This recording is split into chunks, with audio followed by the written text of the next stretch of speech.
All right.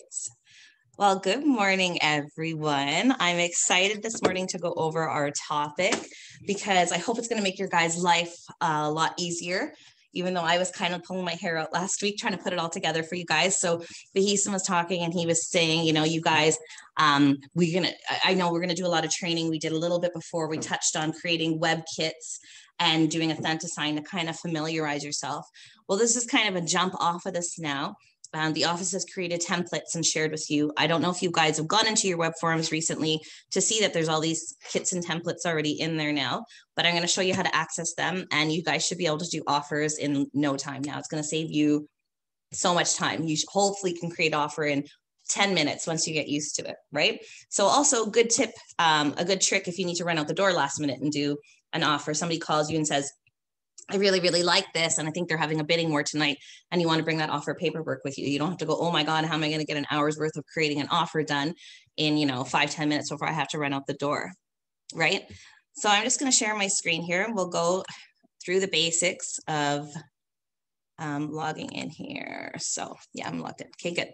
So we all know that when we log in, we come to the home screen here, and we go to Webforms Authentisign. Okay. Now, the first thing I say is if you're not used to using Webforms or Authentisign, make sure you go, whoopsie.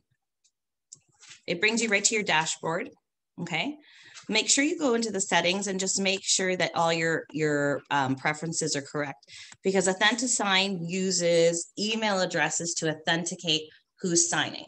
So like I said before, when you have a husband and wife cannot sign off the same email address. They have to have separate email addresses. So for say you have 2 or 3 people that are putting together the offer or need to sign the listing for you, you have to make sure you have separate emails for each one of them. So you go in here and just make sure that your information is correct. So you have your name proper, whatever office. I realized when I went in here to do this training, it actually still had my old office number, so I hadn't checked it. Not super important for the number, but at least I was able to update it. But the biggest thing is you want to make sure that this is an email address that you're using, you have access to, you check it on the regular, it's on your phone, you can pretty much check it anywhere, right? So that's important. So normally when you come in and you log into Webforms and Authentisign, we come to this screen, right? So what I was teaching you guys last time is how to create templates in 2 ways, or how to create transaction kits in 2 ways. You can either go to, let me just let someone in here. You can either go to the house, right? And you can start your whole kit from scratch, or you can push it from the listing. So we're going to do the same thing both ways today, but I'm going to show you how I showed you guys how to individually add forms, right? Now we can go in and we can just go straight to our templates. Okay. So you come in here and you go to the house. These are all your transaction kits. It's a great idea to have your kits for each property you're doing, because you don't know what you need to add to it.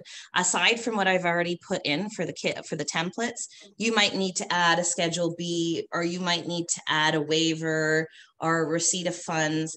Basically what I put in the kits, because not every deal is conditional and needs a waiver.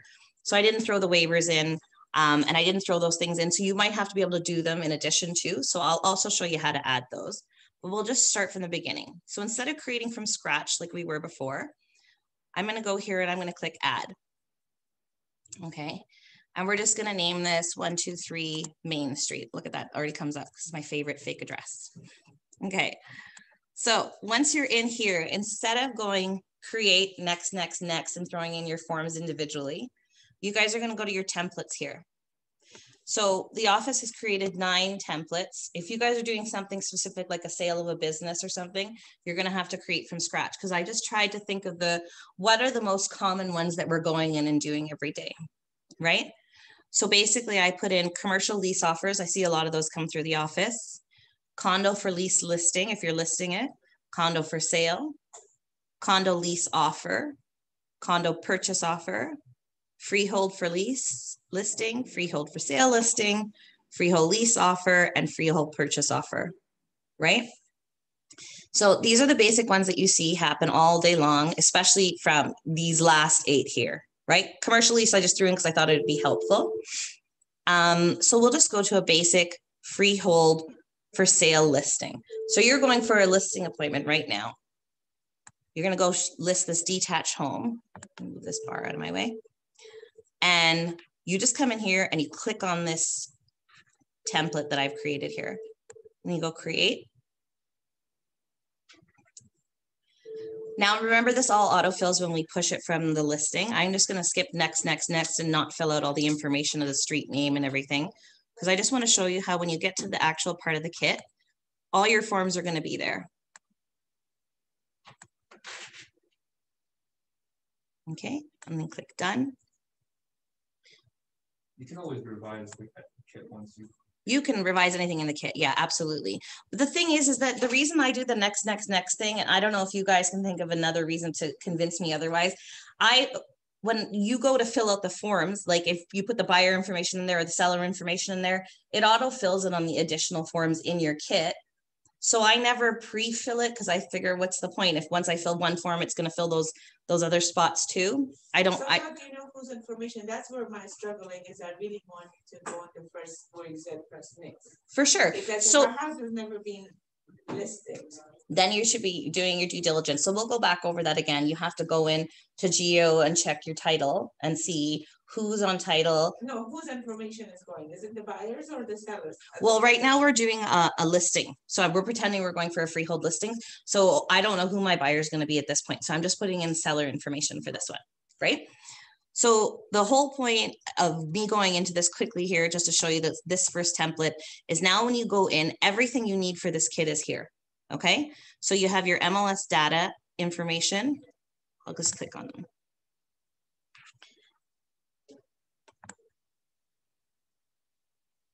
The listing isn't even as exciting as the purchase one. So you have your MLS data information, right? Where you're going to fill out all the information for the property. To move some of these out of my way so I can get other toolbars.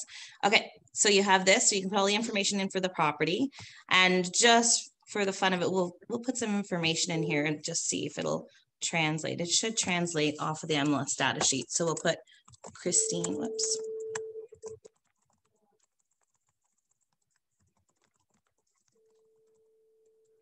Right. Now I always save because I find sometimes these forms when they're switching from one to the other, they get a little glitchy, and this toolbar is in the way, it's messing me up. They get a little glitchy, and sometimes if it doesn't switch from one form to the other, you miss the information that you've typed in, right? So always before I switch between forms in the kit, I do a little quick save, right? So you go to the paper here on top to switch between the forms within your kit, okay? So I'm just going to go to the next one, and I see that I need the listing agreement for them to sign. And see how I filled Christine Boland on that one form? You see how it's put it on here? This is why when I go into a kit where I just need to put the information in, I click next. I find those first few screens, especially from preparing for a listing agreement, sort of like, why bother filling it out when it's going to autofill it here? But it's absolutely your guys' preference. There's no harm in filling it out in the wizard. Whatever you put in the wizard will autofill in the form where you need it, right? So this is for the listing appointment. I'm going to go back real quick, and I'm just going to show you how to go and now prepare an offer. Say you went to go see this property and you want to prepare an offer for it.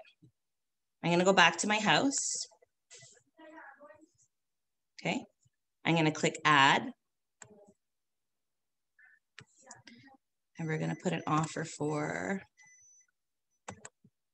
123 Main Street again. And this time I want to do a freehold purchase offer. Okay.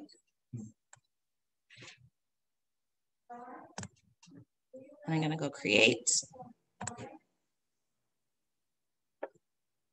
So here, you could put all the information if you wanted, Sadia. You could put 123 Main Street, right?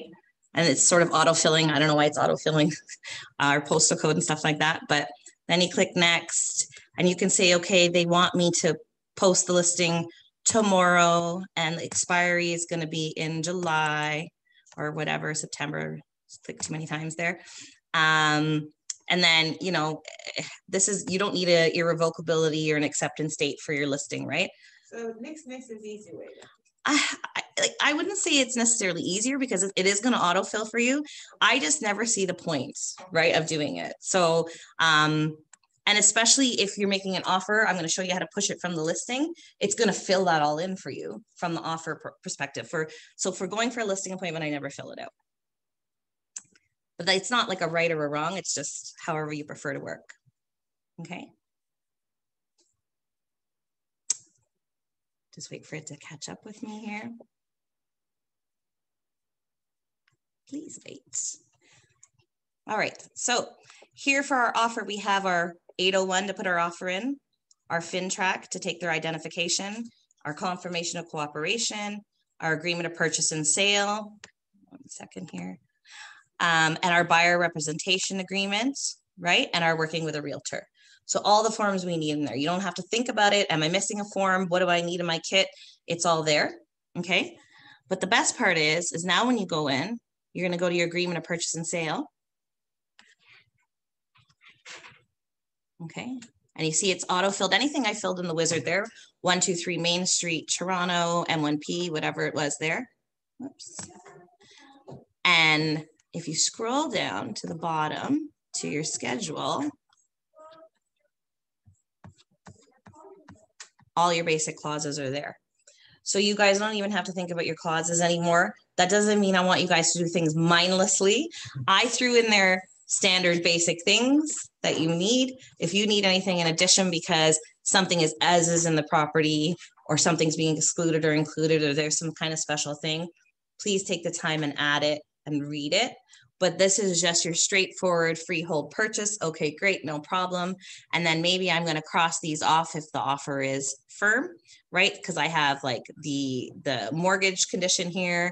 I have the inspection condition, warrant the chattels and fixtures are in good working order, you know, provide the survey. So if there's no survey, you guys have to go through and either delete these as you need it or cross them off and have your clients initial them. So be careful, right? So we can go in and we can just see how the condo one's a little different because I added the status certificate. Actually, you know what? Before I do that, I'm gonna push it from the listing so you can see how things fill out in the wizard too. Hi, Mary, how are you? How are you? Good morning. I'm good, I'm good. Can you delete directly on this? Sorry? Can you delete directly? You can delete directly on this. So this is editable, fully editable. See? You can delete this whole clause if you need. So normally I would discourage deleting clauses unless you really don't need it, like, oh, you know, but if your client doesn't want his visits or he doesn't want his mortgage financing or in, I always keep them, cross them off and initial them as good practice, just so you can show that you offered those things and your client decided to go firm on the deal or they're aware there's no survey because they crossed it off and they initialed it, right? But for other reasons, if it doesn't make sense in your deal, definitely delete it. Okay.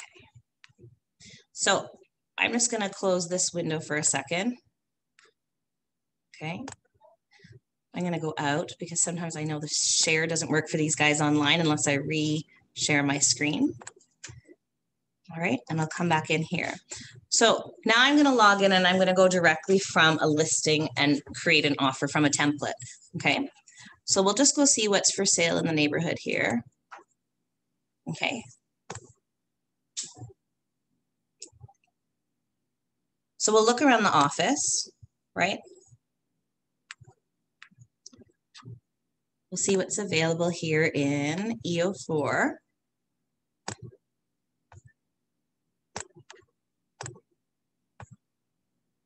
So I know the office is EO4 Dorset Park, right? So we'll go and we'll see what's available there to put an offer in on. Okay, so we have this detached home, Flint Ridge, okay? While we're in Flint Ridge, we've decided we're going to place an offer for this one for our client. We have to go in and we have to go to Webforms from here. So it's just a different way to approach it because now it's going to pull all that information for us to put the offer in, right? So the same thing from this screen, we just move this out of your way. Flint Ridge, we know it's a detached home. So we're going to say freehold purchase offer because we want to purchase this property for our clients. You see how it autofills already stuff for us? We go create.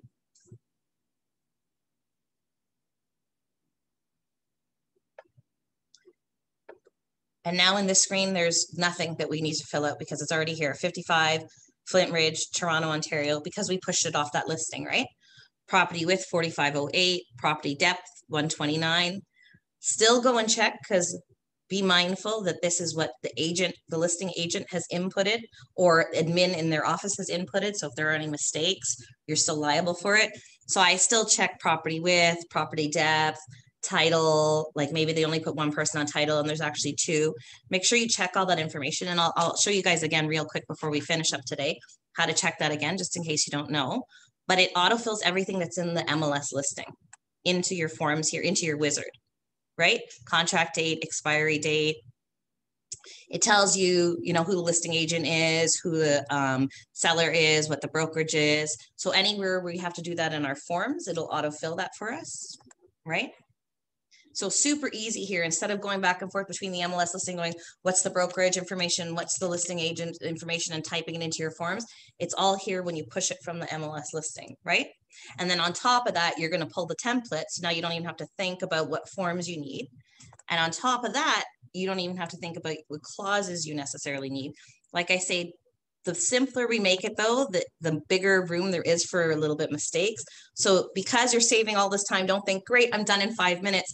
Take the little bit of extra time you have now on your hands and read through the whole thing and make sure it makes sense for whatever deal you're putting together and that there's no mistakes on there, right? But if you open up one of the forms here now, agreement of purchase and sale, for instance, everything's there. So it just doesn't know information that's not on the MLS listing, like what's today's date, what's your buyer information, right? But it has the seller's names on there, the address. We still have to check what it's fronting on, right? It has the frontage and the depth. It has the legal description, but I can already tell here because it's Tehran, we all know that it's been cut off because there's never enough room in that space. So right here, I know I'm going to go to public records and check that legal description and make sure there's no additional information on there, right? In case there's an easement or something, right?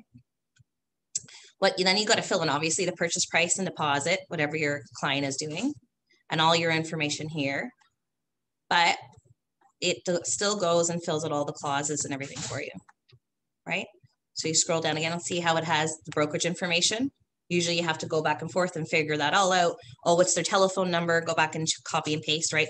It's just all automatically here. So hopefully it's a big time saver for you guys and you guys feel more confident to go in and tackle your offers, right? And your listing and all your paperwork.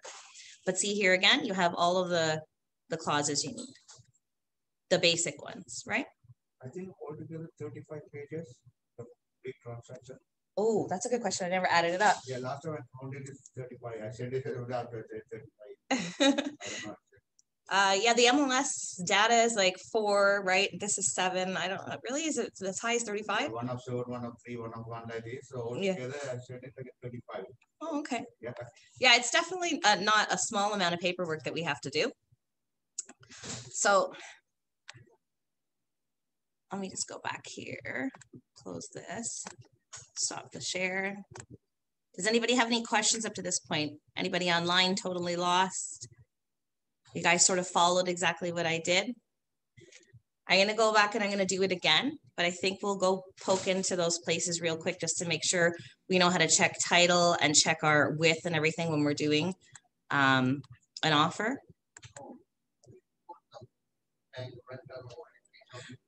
That information you have to ask now. You're going to have to make sure you double check with the listing agent. But sometimes the listing agent isn't even sure themselves. Like I told you guys the last training I did, I ran into a deal I just did, and the purchaser got their first bill, and there was all this other rental on it, you know, water softener and like there was 4 or 5 other things, the furnace and everything. But it ended up being okay because the seller said, oh yeah, it's only hot water tank, because they knew they were going to pay out those things at the time of closing, right? Because it was an estate sale. The kids were divvying it up and paying out those rental items. So, but see, you have to be careful because the listing agent still should have said, they're going to be paid out, or maybe we could have written that in our deal. Because say they got the money and they decided not to pay it out at that point, right? My purchaser would have been stuck in a battle with the seller. At least they were honest and sold it, right? And paid it out. But that listing agent, it's not necessarily her fault because she said she asked and they said only hot water because they just sort of knew they were going to pay it out, right? So sometimes it's hard, but you have to rely, and if you're the listing agent, you have to ask your client these questions. The furnace, rented or owned. The hot water tank, rented or owned. You know, kind of itemize it, because sometimes it's not even their fault. They're not trying to be facetious. They just don't think of it unless you directly ask them these questions, right? So when we go to our homepage again, I'm just going to go back. I like to go back so everybody sort of follows. This is the screen we come into. We go to search properties. Okay. Now, we can go directly here, for instance, to public records. I just want to show you where you guys where it is, but then you can also go off of the listing to find it. If the computer wants to catch up with me.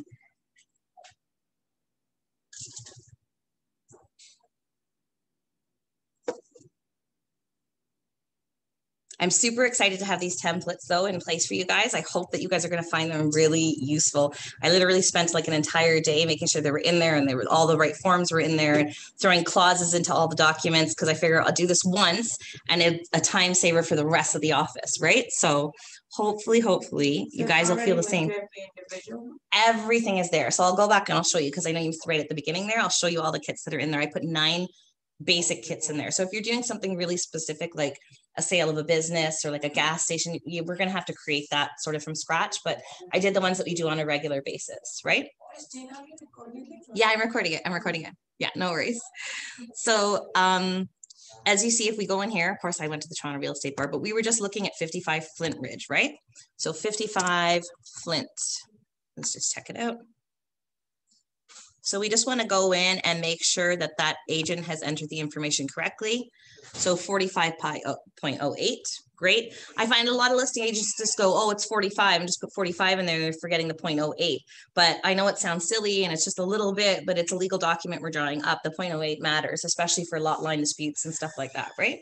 So 45.08, 129, right? Here, I see that Toronto was only cut off by a couple of letters, so it's okay. I would just complete Toronto, but sometimes, you know, they're quite long, right? So they might have like an easement declared on there, or, you know, just further legal description. You want to copy everything in that line and put it in, right? And then if you go back, you can check the title and make sure that all the information of that is correct. Because even though things are auto-filling, like I said, sometimes people make a mistake and they misspell a name when they're typing it in, or admin's just taking the forms from us and uploading that. It's human error sometimes, right? So you want to make sure that everything's correct and there's no spelling mistakes, and that they've caught everybody who's supposed to be there. So we'll go here to Flint Ridge. You just go into it and you can make sure you check. Okay, so it's 2 people on title, right? Those should be the 2 people that it auto-filled in when we were doing the forms, when I go back to it, right? And again, here it has the frontage and the depth. I tend to go to public records for that information, just because that information usually wasn't on Geo Warehouse before. We never got to see the frontage and the legal description. We just see like the title and that, but they've added this information, especially the assessed value. That's super new to Geo Warehouse too. So, okay, I'll go back real quick and I'll show, just for whoever missed the very beginning and anybody who joined online. I'm going to stop the share again and come back in just to make sure you guys can see what's happening. So what I was explaining I did is I went into our web forms and kits. So when we're creating kits and stuff like that, it's a lot easier for us. So there's 2 ways. We can push it from the listing and we can start it from scratch. So I'll just go over it one more time so everybody can find it, because I really want you guys to use it now that it's there and it's such a good resource for you. So when we come in here, we always go to the little house. The house is just, it kind of houses all our forms. So think of it that way. It has everything we need in there for our kit. And you can go back in later and add to it. And I'll show you how to do that shortly, because very often, even though I've created this, don't forget, you still have to go and pull Schedule B off of that listing if you're creating an offer, right?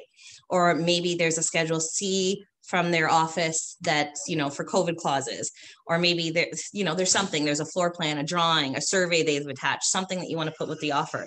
So you have to know how to attach additional things to this is just the basics I've thrown in. Like I was explaining, don't forget that all deals aren't firm. I didn't throw waivers into here because you don't always need the waiver. I didn't want to confuse people too much. I put in the basic, what you need to start your offer and run out the door or go for your listing appointment. if you need additional documents, you have to know how to pull those in, and you really have to make sure you're being mindful of what you need, right? Don't forget Schedule B and think, oh, this is great, I'm gonna use this template and run out the door and not have the Schedule B off the listing, right? So you go to your house, okay? And you go create, add, okay? And I'm gonna do my 1, 2, 3 main that I always do, okay? And then before you hit create, you're gonna go to template, okay? This time I'm gonna make this condo for sale listing, right? Why not? So we're gonna go and we're gonna run out the door. We have a listing appointment to list this condo. You come in here and you click on the template and you click create. Okay, and you have the option of filling these all out. Like I say, for a listing kit, I never autofill them. I just next, next, next. You guys can autofill them. It'll put it in your form. Either way you do it, it's not wrong. I go next, next, next until we get to done, and it'll show me all the forms in my kit here. And they're all there. So now I know I can just go and hurry up and fill out this information and go to my listing appointment. Okay, so I fill out my brokerage and seller information. And most of the time when you're autofilling, because it autofills all the time, when you go, you can just click and it'll give you whatever you filled out recently, right? So half the time you don't even have to type it. I just pick Remax Ace, right? Seller, obviously, I don't know who, you know, unless I'm selling the same house more than once, I wouldn't already be in there. I go fill out that information and then plug in your, you know, your commission, whatever you need on this form. But it's all there. It's all, everything's there that you need to go for your listing appointment. If you go here and you go up into your kit, your forms. So the pages where you go always, I just do a quick save before I go in because I've been burned too many times by Webforms. And go up to your page here once it's done saving.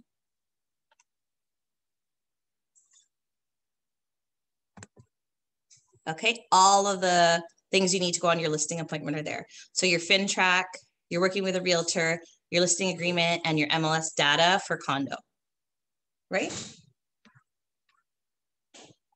So say I'm in my kit now and let's go to Flint Ridge. We were making an offer for Flint Ridge, okay? And I'm like, oh, I need that Schedule B off of that listing, right? I have to add that. I'm gonna go in here and I'm gonna go find the listing. Hopefully he has a Schedule B. If not, we'll do a fake one.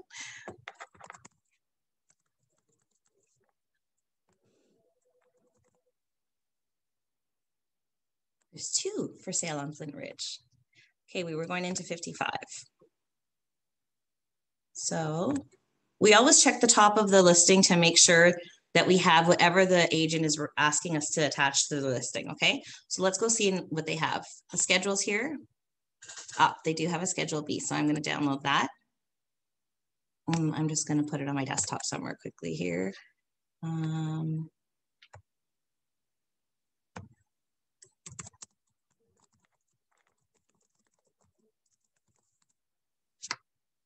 Okay, so they have that.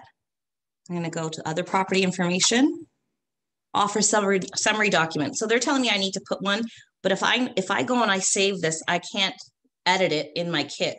I've already thrown one in my kit, so we don't need this document. It's already in there, okay? Lots of people attach to their listing though, especially if they're having a bid date. So here's a survey. How many guys get your clients to initial a survey?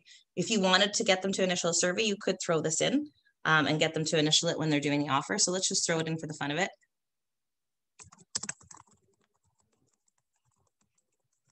Okay.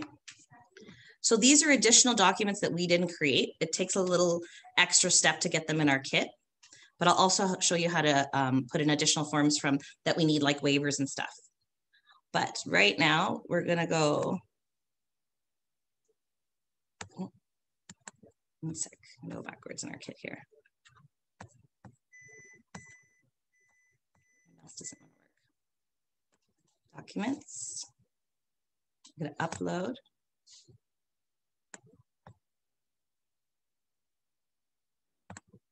Okay, doesn't want to do it that way for me today for some reason. Let me go open up my.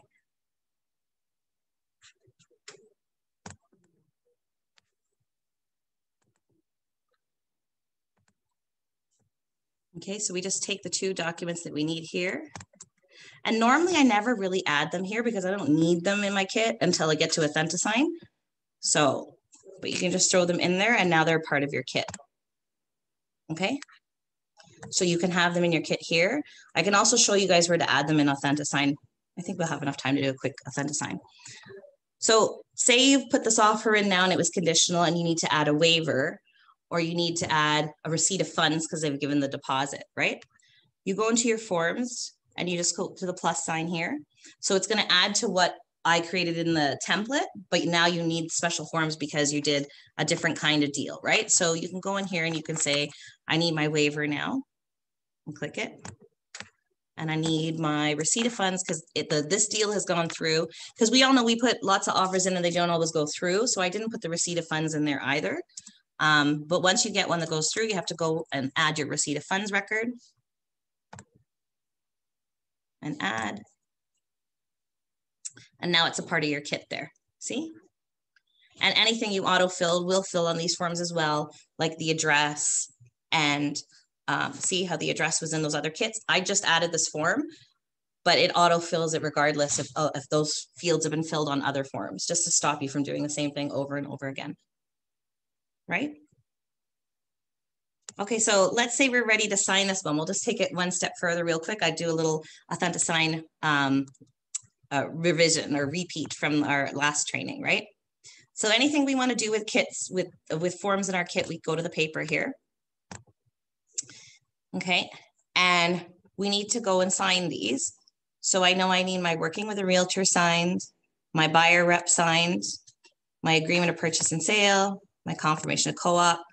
I don't need the identification record signed by my client, and I need the offer summary. So this is all I need to put in this offer right now, right? I go up to my basket and I'm going to click the pen, and I've 100 times I've taught Authentisign. I don't know why there's 2 pens in there. If anybody figures out the mystery, let me know. I've tried both ways. They both do the exact same thing. So nobody asked me why, because I don't know the answer to that one for Authentisign. But you go to one of the pens and it takes your whole kit that you just did, everything you filled out, and it throws it into signing. Okay. So now remember, before I said that you need a different email address for everybody who goes in, because that's how it authenticates it's your signature. Okay. I always go and I add my clients in my contact here. So I'm just going to click on the contact. You need to do it from the very beginning, because very often I've gone in and I'm like, oh, I don't need to do it. I'm just going to do this quick deal. And then I find I go back in and I keep on having to write the email address in. So now it's just habit. I automatically go to contacts and add them in case there's a sign back or an acceptance. I don't have to go through that whole process again. So you just click add, and you only need to fill out a few quick fields, what type they are, buyer or seller, their first name, their last name, and their email. Super quick, right? Then you have them in your contacts. If not, you have to fill it out every time. So I'm just going to go to the pen here. We just created Flint Ridge. So the first thing it says is sign in line or SimuSign, right? So sign in line means that I put Mary first and I put Bilkis second and me last, okay? It will not go to Bilkis's email unless Mary signs, until she's complete signing. So I have control over who's signing, and I know who to call and whose email box it's in. And I always make myself the last person to sign, because then I can kind of check the document and make sure there aren't any signatures or initials missing, right? SimuSign just means whoever catches it first and goes. You want to sit somewhere? You got a chair there? No, I'm good, thanks. Okay, so SimuSign means just whoever grabs the email first can sign it, right? So I just do it that other way because I feel more in control. But again, neither way is wrong, whatever way you guys prefer. If someone says to me, I don't know who can get to it first, if he's on a break first or if I'm on a break first. You got 2 really busy people working, you know, maybe you do a SimuSign and say, okay, whoever gets to it first, great. Then you're going to go to your participants. It's going to, because I created this from the wizard and I pushed it from the MLS listing, it's going to suggest to me people to sign on this. I'm not going to set up any of these signatures because they're not my clients, right? The agent is not my, I don't have to do anything with his signature. I don't need to set up his Authentisign. The sellers aren't my clients either, right? So I'm just going to go to add, and I'm going to add from my contacts, right?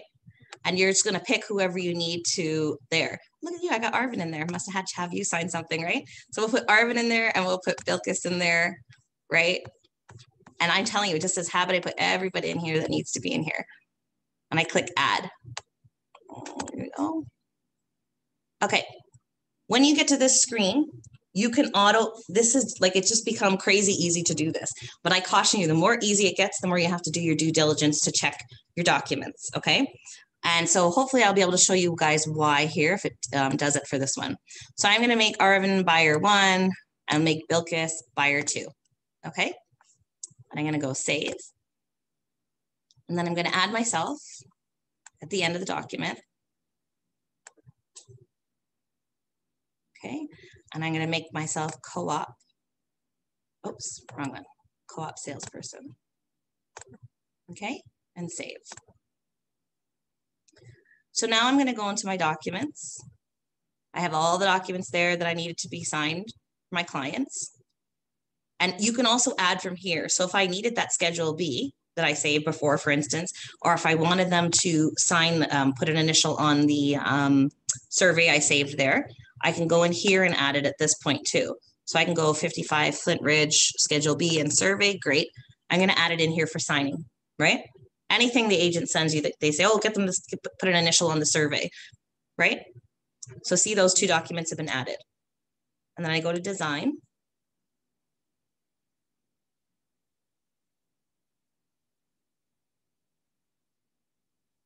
And it's gonna autofill everything for me. So right here on the first page, I see a mistake. Does everybody catch it, right? I told it to make Arvin and Bilkis, buyer 1 and buyer 2. It's put here that representing my interest and not representing my interest because that's an autofill spot for buyers. So I'm just gonna go in here and I have to delete from the spot because obviously I want them to sign that I'm representing their interest, right? You have to make sure that you know your documents. Here's another one. So this is saying that I'm asking them to sign for a period longer than 6 months. If you are, great, sign it. But most of the documents, we don't make our buyers sign longer than that. So I have to go here and delete it as well, okay? If I need extra signatures on it, like let's just pretend this is a financing clause and we're gonna cut this one out, right? You can cross it out however you want. And then I'm gonna ask Arvin and Bilkis to initial this because I've just crossed this off, right? Anything in drag and drop is signatures, initials, date stamps, X's if you need to choose AM or PM, or representing my interests, or in the confirmation of cooperation where you need to X things off if you've forgotten something. Only use the red ones. There's red and green, and I've been asked what the difference is. The green is optional. So if your client accidentally clicks no for that one, you're gonna have to send them the document again for that initial, because we all know that it has to be signed in order for us to put that offer in. It has to be signed, right? So I only send my clients red because then it doesn't let you proceed through the document without them clicking on it and signing it, okay? So basically there, see, it autofills everything. I also know that, there's spots probably where, little finicky things, make sure you go through your document. Yeah, see here, it's signed. The acknowledgement shouldn't be signed until we have an accepted offer. We all remember that, right?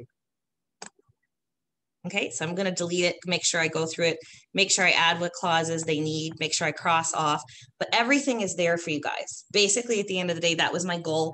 I wanted to go in, and like I say, Vihisan and I were talking, and he says, how are we gonna do this easier for these guys? And I said, well, I know we can create office templates.